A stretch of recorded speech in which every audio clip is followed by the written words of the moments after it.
there's a live stream as well. Okay, yes. Hello, everybody. Those on the live stream. We also talk to our dead spirits, so that's a death stream as well.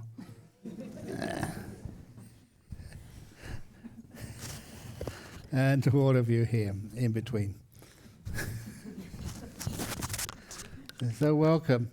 And what we're talking about, what's the subject again? Living in harmony with the world. He just found out. Living in harmony with the world. Living in harmony. What happens when you're in harmony? Peace. You're in peace with things. There's many things in this world which we cannot change. And there's many things in this world which change by themselves. It's one of the lovely things about meditation, I've always noticed, that if you just live in peace and harmony in this moment, everything becomes quite calm all by itself.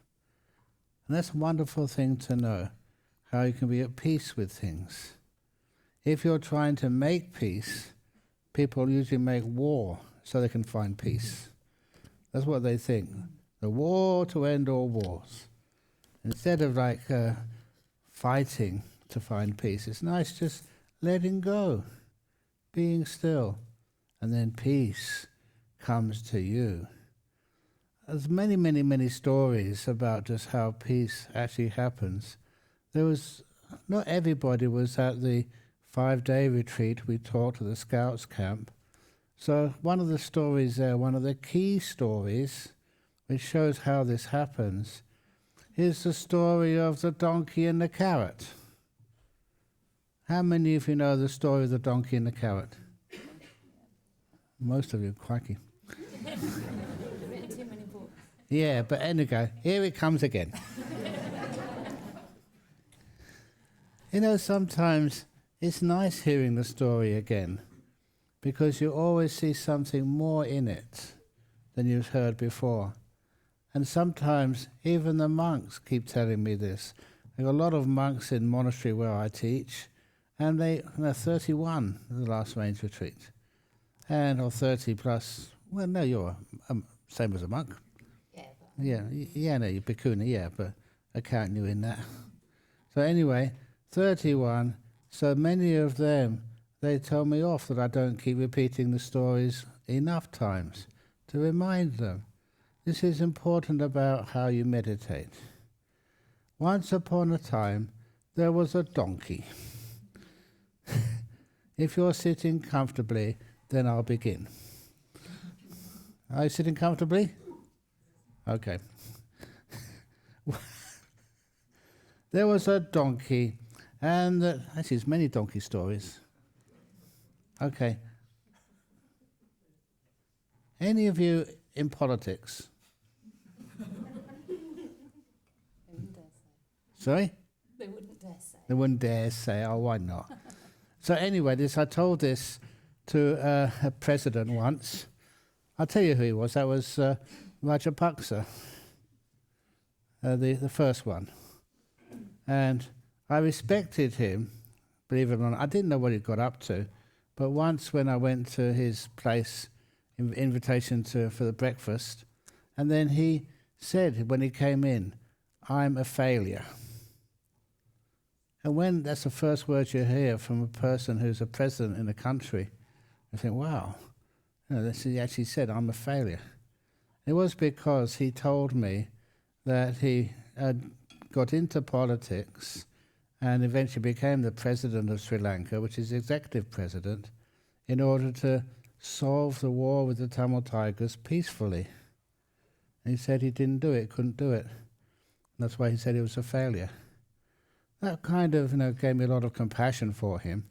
So I told him the story of the donkey in the forest who fell in a well. And when that donkey fell in a well, it was a dry well, but he can't climb out of the well. So what does a donkey do when he finds himself in the bottom of a well? He starts shouting out for help. E-oh, e-oh, e-oh. Okay. Is he saying e-oh? Okay. And his throat was almost dry when eventually a farmer heard the sound, e-oh, investigated and saw this donkey at the bottom of a well. And that donkey, or rather that farmer, was not a good man. He thought, this is a very dangerous well, and it is also a very bad donkey. He always gets himself into trouble. So I'm going to solve two problems, usually say in English, to kill two birds with one stone. But I don't like using that metaphor in Buddhist talks. So I always say, to cut two carrots with the same knife. Is that okay? So he said, let's cut two carrots with the same knife. So he got a shovel out of his gear he was carrying and started digging earth and throwing it in the well. And the donkey was really confused. The farmer's not helping me. He's throwing dirt all over me. And so he shouted it even louder, "E-oh, E-oh, E-oh." And after a little while, the donkey stopped shouting at all, went totally quiet. And the farmer thought, wow, I never realized just how little dirt it takes to bury the donkey. But still he carried throwing dirt into the well. And what had actually happened, the donkey was very smart. Donkey, how many of you have listened to my talks on YouTube? The donkey must have done this as well, because he was so smart he knew exactly what to do. The donkey shook his back, all the earth fell off, stamped it in, and the donkey was a centimetre higher. Another shovelful of earth, shook it off, stamped it in, and another centimetre higher. Shook it off, stamped it in, another centimetre. Slowly, but without making any more eors, the donkey got higher and higher and higher, till eventually the donkey was so high, all he needed to do was a little jump, he was out of the well. And just to teach the farmer about the law of karma, because the donkey was a Buddhist donkey now, to teach him the law of karma, he ran behind the farmer, who was still shoveling, bit him on the backside, to show him the power of the ass. That's a donkey, ass. It also has another meaning as well. And he ran away, safe. So I taught that to the president of Sri Lanka once. When people throw dirt all over you, whether you deserve it or not, shrug it off, stamp it in, and then you get higher and higher and higher. No need to complain. Okay? So anyway, the real donkey story was this donkey. They're the stubbornest animals in the whole world. They are. Yeah. And so sometimes when you get married, you always think that man you married is as stubborn as a donkey. They say that in English, don't they? Yeah. Of course, that's totally untrue. Yeah. But anyhow, so this guy had a donkey, wanted the donkey to pull the cart. Donkey refused, so the owner got a stick and tried to hit the donkey. Really un-Buddhist. And no matter how hard he hit the donkey wouldn't move. That's not how you get a donkey to move. Instead, he was wiser, this owner. He tied the stick to the donkey's neck. And so the front of the stick was 2 foot in front of the donkey's head. On the end of the stick, tied a string. On the end of the string, tied a carrot. Now, you've heard me tell this story in many, many different places. Sometimes in Malaysia or Singapore, I say they tied a durian. What fruit do you like? Nothing. You'll be really hard as a donkey.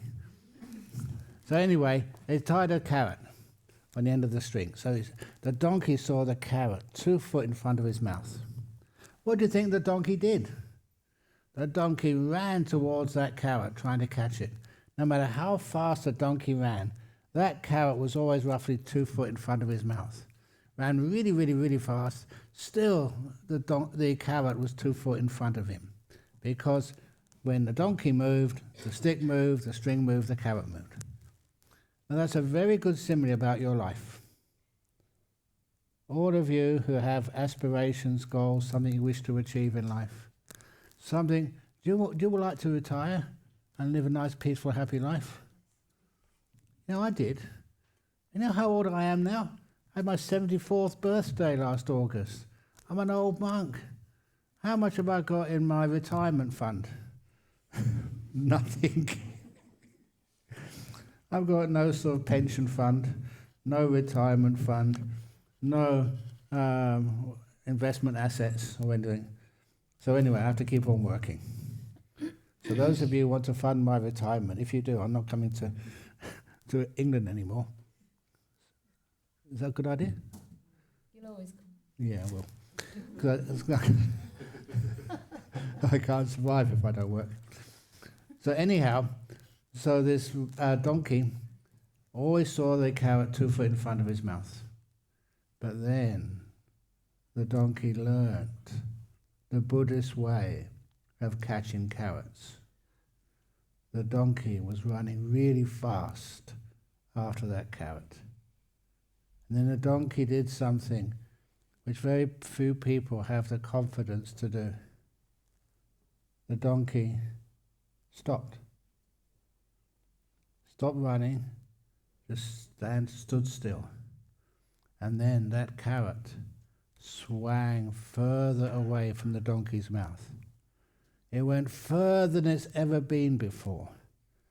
That's some of the reasons why when you meditate properly, correctly, you may think that the meditation's getting worse and worse and worse. At first, please keep still. Then the carrot goes 4 foot in front of the donkey's mouth, maybe further. And then something strange happens. For the first time in the donkey's life, it sees that carrot in the far distance, 4 foot, start swinging towards the donkey.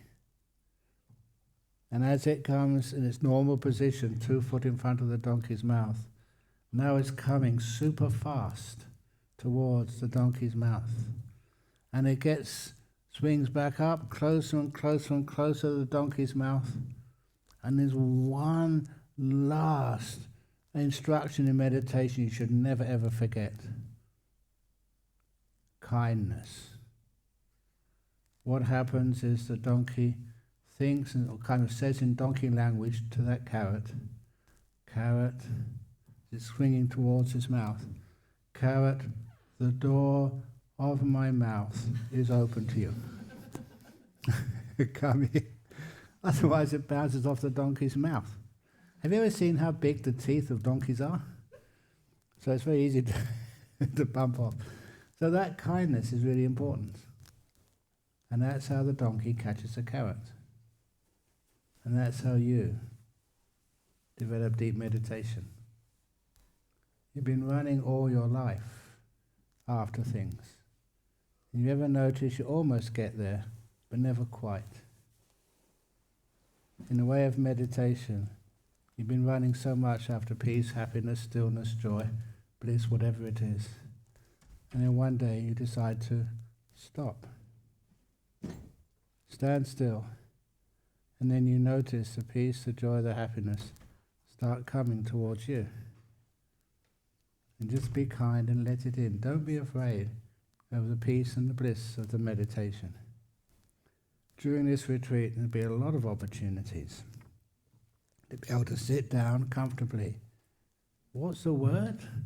What's the word what we use in Buddhism for striving and working hard and making sure you put forth the effort to get enlightened? What's that word called? Let go. Let go. It's what you do. You let go. Do nothing. That's one of the hardest things for a person to actually do? Nothing.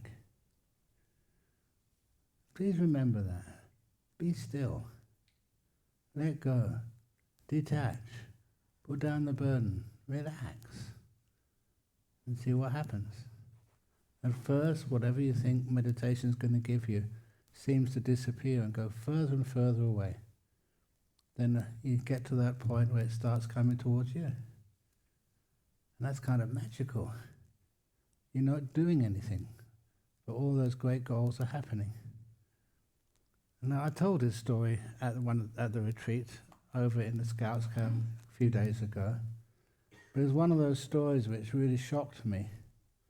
My 6th year as a monk, I found a perfect monastery for an English-born monk in the middle of a tea plantation in the north of Thailand. There's tea everywhere. And I had as much tea as I needed to drink. I was going to say wanted to drink, but sometimes wanting things you really like sometimes doesn't have a limit, especially as a young monk. So I had as much tea as I needed, and I drank a lot. It was a perfect monastery.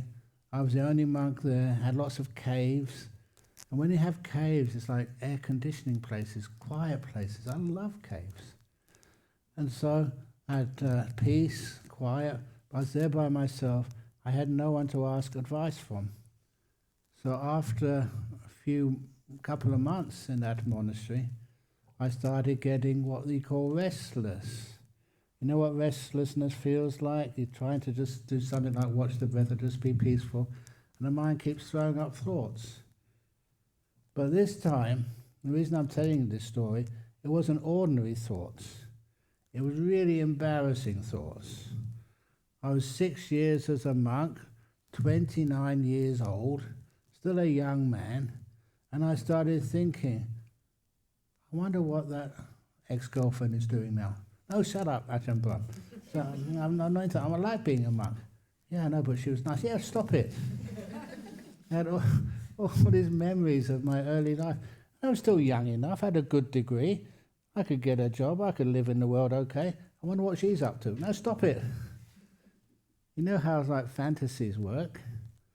And so all those fantasies started coming up. And the more I tried to stop them, the stronger they became. They were driving me crazy. So with all those thoughts, the wrong type of thoughts monks are supposed to have. Not supposed to have. Yeah, supposed to have. Don't have any thoughts. But anyhow, that it was getting me more and more embarrassed, and I was losing all skillful means to try and stop them.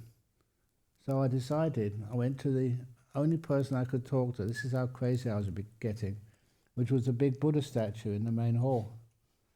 And I bowed 3 times and asked, help. See what would come up. And I got this great inspirational answer. Do a deal. And my deal was that I would make sure my mind behaved most of the day and would watch the breath and meditate properly. But from 3 p.m. till 4 p.m. every afternoon, I would schedule in free time. I could think whatever I wanted. Nothing was forbidden. As a sort of a humorous anecdote, I called that sexy time. I did.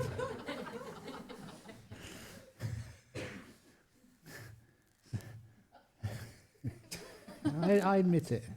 It's got a good ending, so I don't get embarrassed anymore. So 3 o'clock, I went to my hut, leant against the wall, put my feet out. Okay, whatever you want to think about mind, you can. I'm not going to stop you at all. That's what I said. You know what happened next? For the next hour, I watched every breath without any effort, without missing one. Every one of them. Easy as anything. It's not what I expected, but it taught me a great insight. If you try and control your mind, you're going to lose a lot of energy. That's why you get tired. But if you let the mind be, just observe, don't want anything, it doesn't react. Because it doesn't react, you can watch every breath really peaceful. I learned how to meditate there. I've been trying to chase that carrot all day for many days. And it was always ahead of me. As soon as I stopped chasing, the carrot came to me. So easy. And that's one of the reasons why I tell this story. It kind of is embarrassing, but it's just way past that these days. But what happened was it teaches you about the problem, why the meditation doesn't work. You're trying too hard, way too hard. Instead of trying, learn to be still. Learn to be peaceful. That's zero effort, believe it or not. That's why the meditation gets such a beautiful lifestyle. You don't need to force yourself. Your mindfulness is there to stop you wanting things. Just to see what's happening right now. And make peace with what's happening right now. To renounce all your effort. To be kind. To be gentle. Those three words, to renounce, be kind, be gentle, is called the second factor of the Eightfold Path. And you reminded me of that in your talk yesterday at the Scout Center. It's one of my favorite parts of the Buddha's teachings. For years, I kind of wondered why it is that the way we teach meditation is one thing. Sit down, watch your breath, don't miss one. You missed one, didn't you? That is not the right way of teaching meditation. Renounce, stop trying to have goals you want to get enlightened today. And actually, I often tell people this on retreats. This is a 2-day retreat. Please, please, please don't get enlightened today. Otherwise, you'll have nothing to do tomorrow. And you get bored. Okay, I'm already enlightened. What am I doing here? Instead, enjoy this path of making peace, being kind, being gentle, no matter what's happening. And it's amazing how you can do that even to your body. How many of you are not healthy? How many of you are really sick and dying? Please don't die until Monday, because if you die on the retreat, I lose my reputation and the organisers here have hell to pay. Is that right? No. We know an undertaker. No, an undertaker. Came to visit. They did. Nick. Oh, Nick, that's true, yeah. So we can get you cut price. Just sorry. But it's amazing. This is one of the reasons why you take this path of meditation to so many different levels. One place which I go to every year, and they come to our monastery in Perth every year, is the Cancer Support Association in Perth. They're now called Solaris. They keep changing their names, and a lot of the reason why is because I've been going there for over 40 years. And they keep inviting me to go there. And even when they had the big new opening ceremony, they built a big $5 million centre funded by the West Australian government. And I couldn't believe it when they invited me to the opening ceremony. They had 2 VIPs to go. One was the head of the government in Western Australia. Fair enough, he paid for it. But I didn't pay anything for it. I just go there every year to teach. And I just still remember when I asked, why are you inviting me?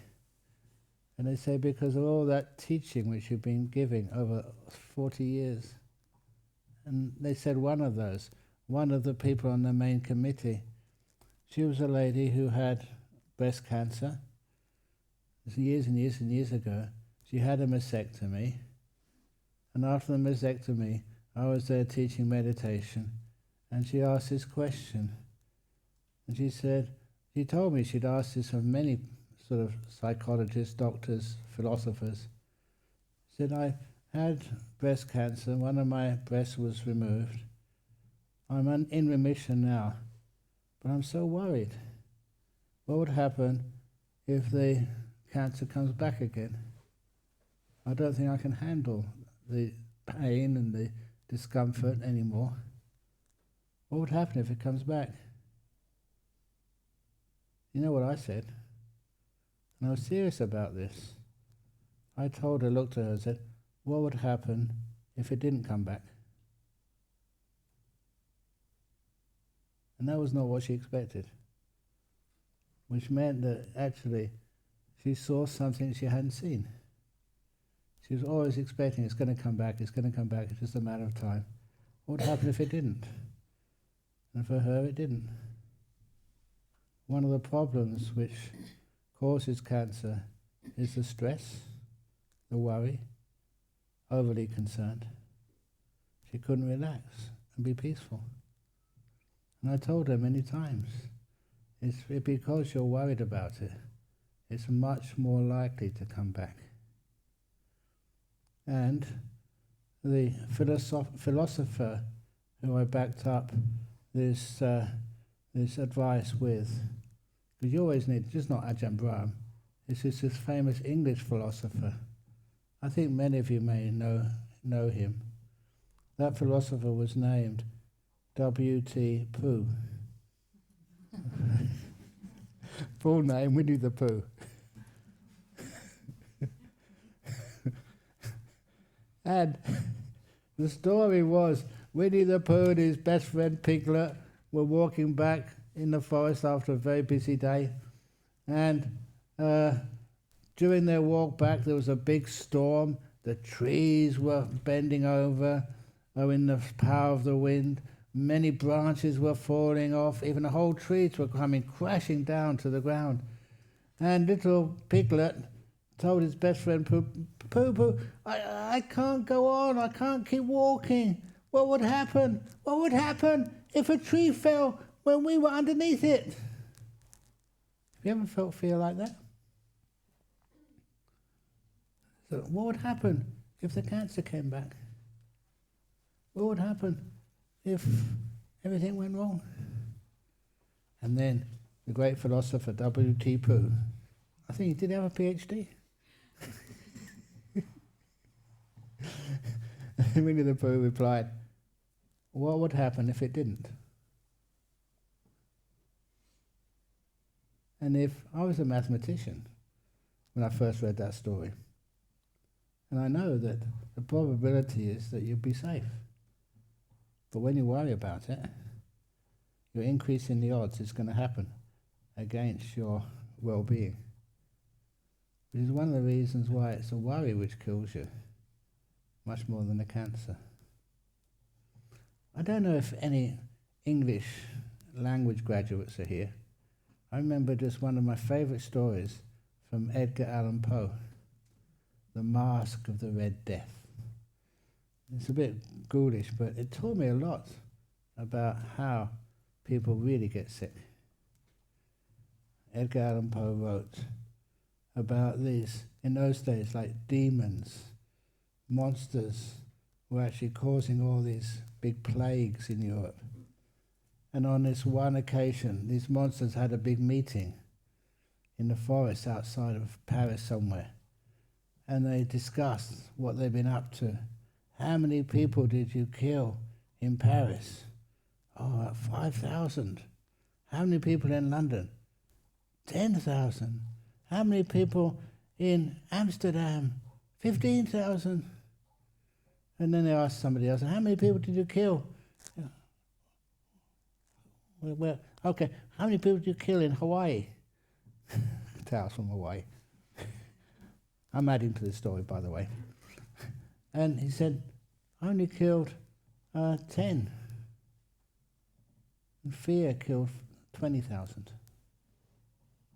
And the way they said that was just understanding the main cause of death will always be fear, rather than the disease itself. Do you understand that? Do you agree with that? It's totally true. So it's one of the reasons why that I tell stories like that, over in the Cancer Support Association, now Solaris, and it really helps people. That's why they asked me to be the second VIP at this opening conference. And I accepted. You know why I accepted this gig of being the VIP at the opening of a big multi-million Cancer Support Association? It's because at a Buddhist opening ceremony, we usually have some water and a sprinkler so we can bless all the participants. And I did actually ask, I will go if I'm allowed to do the ceremony, with a sprinkler and some holy water.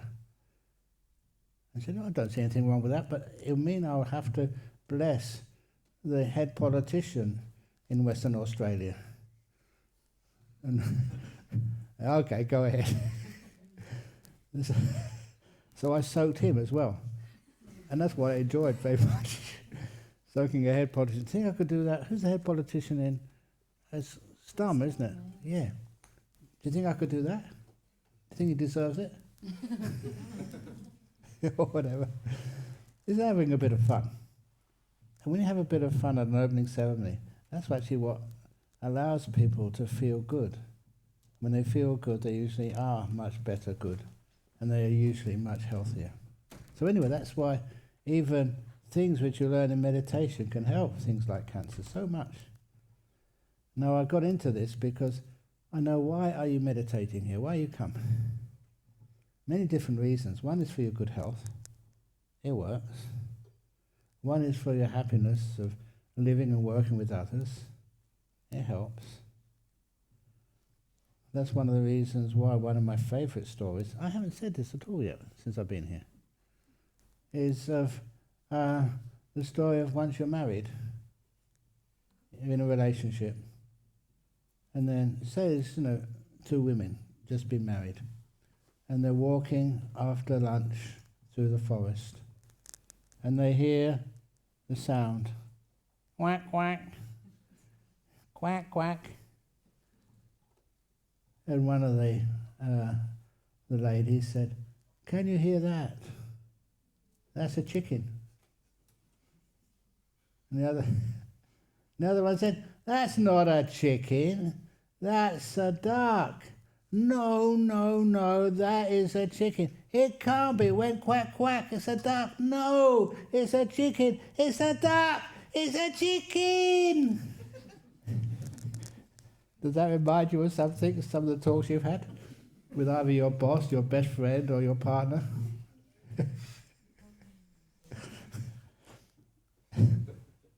And then one of the partners looked at the person she loved. The person she loved was getting wet in the eyes. She was about to burst out crying. So she looked a bit longer into her eyes and said, "I think you may be right. That is a chicken." It went quack, quack again. Another one said, "Thank you, darling." And the relationship was still harmonious. That was a very smart woman who said that was a chicken. Why? Well, who cares whether it's a chicken or a duck? Is that really important? Or does the insight which meditation gives you, the insight, does that teach you to prioritise? It's not really worthwhile arguing. It's worthwhile being in love. And if somebody says that that is a chicken, fine by me. If they think it's a cow, okay, right cow. And these things actually work. Because with meditation you realise what's most important. You can harmonise. Harmonise with the world. This is supposed to be what I'm supposed to be talking about, which is quite rare. Harmonising with the title. Harmonising with the title, yeah. But anyway, that's what meditation does. It gives you these ways of looking at life, insight, which actually helps you live in peace and harmony with one another. And it also means that whatever you do in your life, whatever business you do, whatever work you do, how many of you work in science? One. Only 1, 2, 3, 4. Okay. There's one lady, she sent an email to me. She said, oh my goodness, you teach us just to relax. I'm relaxing too much. I'm not doing any work. I may be losing my job. So I told her. I'm doing it now. But I was meant to actually write an email to her, but I'm very lazy. So I'm doing it online now for her. So I said, look, if it's the time you're supposed to be working, then work. If it's the time you're supposed to be meditating, then meditate. If it's the time you're supposed to be resting, going to sleep, then go to sleep. You're not supposed to be doing, when you're going to sleep, meditating. That's wrong. If you're working, please don't be sitting still. If your boss finds you, there's this one guy though, he told me that when he, every hour on the hour at work, he sits in front of his desk when he knows it's, the hour mark, he closes his eyes and meditates for 2 minutes and be still. If his boss happens to be passing by, his boss thinks, oh, he must be thinking about the contract. No one knows what you're thinking when your eyes are closed. You can always take 2 minutes every hour just to be still. And actually your productivity, your clarity of mind really goes up. So you can do it that way if you wish. Meditation gives you so many little tricks, and no one can actually know what you're really getting up to, except for you and the people at the home where you live. I don't know how many times people have come to meditation classes like this. Sometimes just one of the classes in the evening. And in those evening classes, I remember you see the lady, and she looks a bit tired. I said, what do you come here for? You should be resting. And she said, no, I came home from work. I was really exhausted. But my little kid came up to me and said to me, Daddy, are you going to meditation this evening?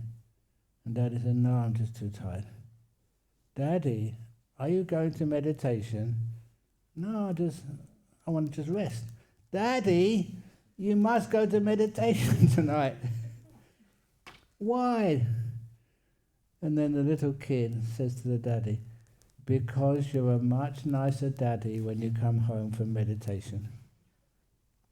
And if that's your kid, they're a much stronger teacher than I could ever be. You believe them, and then, my goodness, they're right.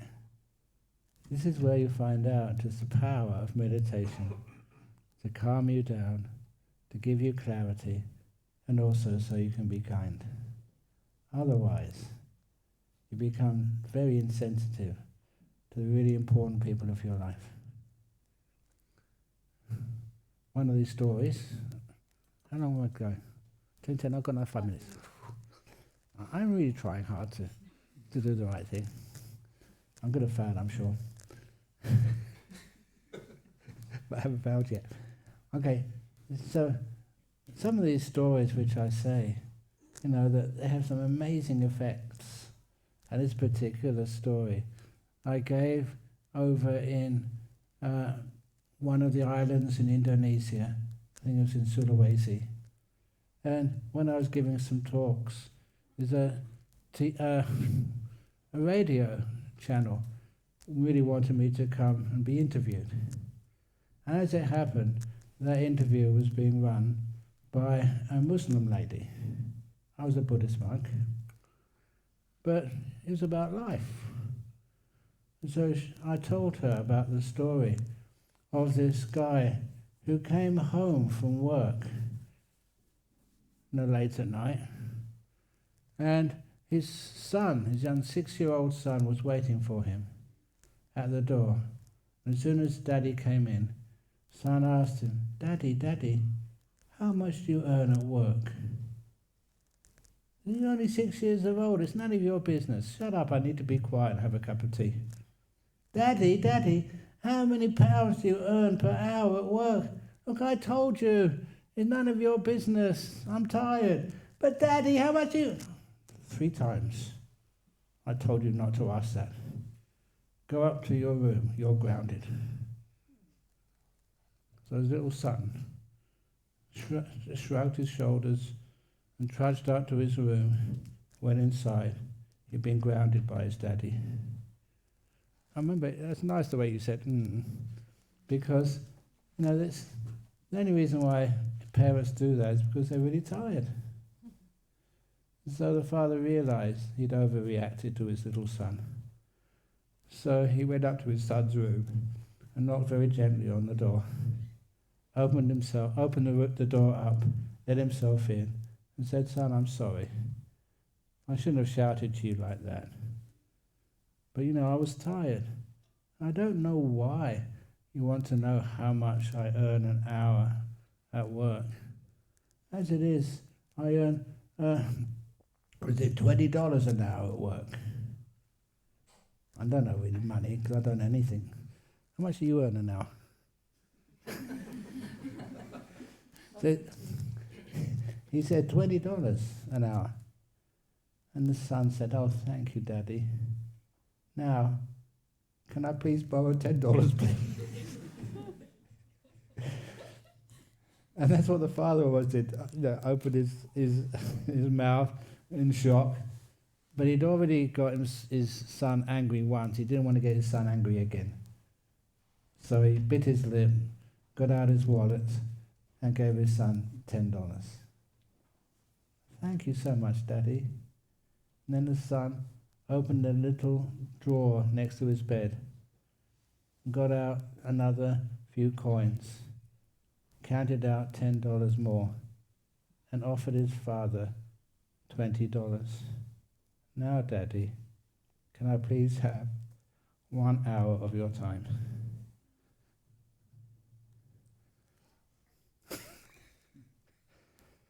And that Muslim lady, she couldn't carry on broadcasting. She was crying. Doesn't matter if you're Muslim, Christian, Buddhist, or atheist, or whatever. It's a beautiful story about how a child needs mummy, daddy's, uncles, anybody's attention. And like that kid decided the best way to get the father's attention was to get $20 somehow or other and pay for it. That's wrong, isn't it? Having to pay for attention, but he made a point, which was most important. And that's where we meditate. We can find the importance of time, what we're going to prioritize in our life, and how we're going to look after the people who are our responsibility. There we go, it's now 10:15.